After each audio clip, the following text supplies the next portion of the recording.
So now once you're done with the energy investment phase, this is when you're going to actually start producing phosphates or ATPs, excuse me.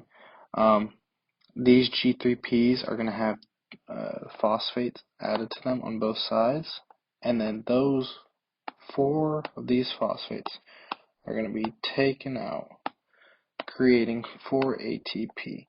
And that's why we say 4 phosphates broken off equals 4 ATP, but we get a net ATP production of 2 ATP. Remember, because how we have the energy investment phase, that's going to take away those 2. So once we are stuck with that, we take away those phosphates, we're left with these molecules, and these are going to be 2 pyruvates.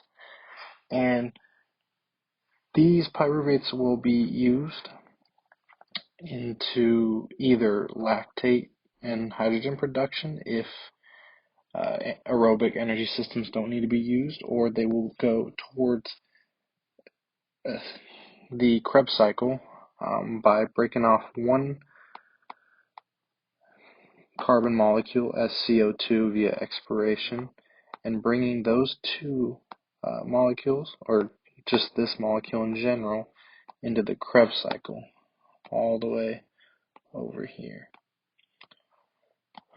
But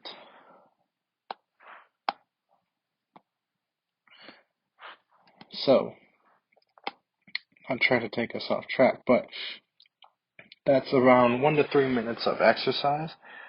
We saw that it takes those pyruvates towards the Krebs cycle as acetyl-CoA to get into club Krebs. That's going to be Krebs cycle, and that's going to be around a duration of after greater than 3 minutes. Also, electron transport chain as well. Both of these kind of serve the same purpose of being long-term energy systems. So what happens to those 2 acetyl-CoAs? They come up here and they come down into this club Krebs and they meet with oxaloacetate. And so it goes through this cycle where it comes in, it binds with the oxaloacetate, it turns into citric acid, and it just goes down the cycle. You're going to have NAD plus come in and take a hydrogen, and it's going to be NADH. You're also going to take away a carbon via CO2 expiration during that first part of the cycle, and then you're going to continue to have the same structure.